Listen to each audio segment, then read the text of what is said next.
If you are working on your elemental power, here's what not to do. What I don't want you to do is get hyped up about the total number of your elemental power and start putting 3 points into red health, 2 points into attack, 1 point into defense, and then you go through and you upgrade everything 1 or 2 or 3 at a time, and then your elemental power level goes up very, very quickly. However, your heroes are not as powerful as they can be, and you've used up all your resources. Hello and welcome everybody. If you don't know me, my name is BearCozy, and today we're talking about elemental power. Alright, so we're looking at elemental power, and in my opinion, I'm going to give you some things to do and some things not to do. If you've seen some of my other videos, you know that dealing with elemental power, I was specifically targeting certain stats, certain character stats, right? Like attack, like health, and things like that. So far, I have been working on wood, and I have been working on water.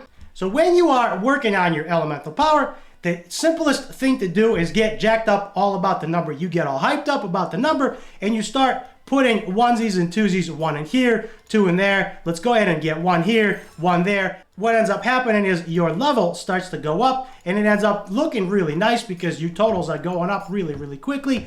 However, what ends up happening is you end up using all of your resources on the small levels, right? On the low levels. And then what happens is you end up with 3 here, 2 there, 1 there, 2 there, 3 here. And even if you work on getting them all to 4 or 5, it's going to take you forever to get from 5 all the way to 10, right? So you got everything at 3 or 4, and then you have to get everything to 10, and it just feels like the progress stalls. The elemental power total level will go up quickly, and you can brag to your friends you're at 50 or you're at 100, and it looks good because the overall level, right, the number is high. However, I think, in my opinion, the best thing to do is to specifically target key areas of the heroes that you're focusing on. And I know that for me, Zatlux is my #1 dungeon hero. He's amazing. So for him, I got him to level 10. And I'm going to continue working on his health and on his defense and so on. The next priority, so my first priority is attack on the wooden heroes.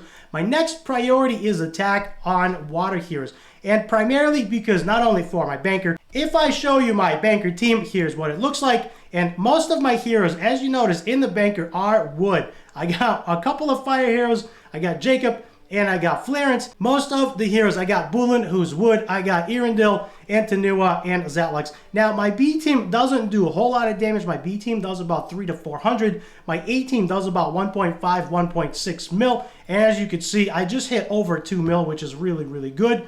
So I am going to continue working on that. And that is why I am specifically targeting key areas of the wood heroes attack. Now, the second thing I am focusing on is the water heroes attack because I have lots of water heroes. So what I'm going to do is let's go ahead and use the blue gems here. We're going to use those, and primarily I have Nathalia, who's amazing. I have Opal, who's amazing. I have a couple of other blue heroes.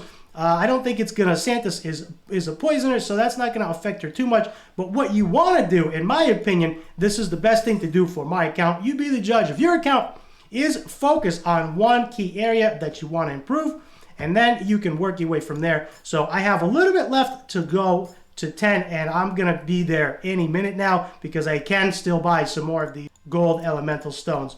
So by doing this, your total level of elemental power does not go up very high, so you can't brag about it. However, your heroes are going to hit like trucks. And there we go.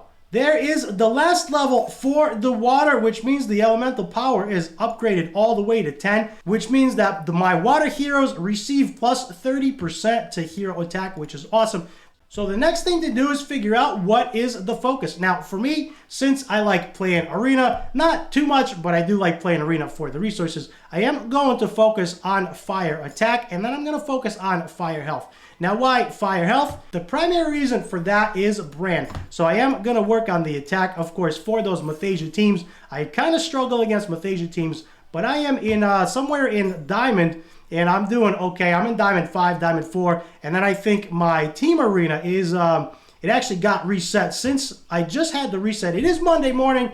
I just had my reset. I'm in Plat 3 in team arena, but if I click on that, of course, it's going to take me all the way back. Actually, I made it to Plat 2 in team arena, so that's pretty good. I didn't play a whole lot, and it is going to reset me. So since I am still struggling with Mathasia teams, I am going to continue working on the fire attack. And then, of course, I'm going to keep working on the fire health, and that is primarily for Brand. And we've talked about this. Brand actually has the giant shields, right? I took Brand out of speed boots, I ascended him, and now he is receiving 10% of this character's max health to all team members as a shield every single turn. And right now, he has 27,500 health, and we are going to see if we can push him over 28 by upgrading our fire hero's health. So there it is. I hope it was helpful. Those are some of the tips that I do and the things that work for me. Hit the like and the subscribe button down below. And for more helpful content, check out the videos in the top right.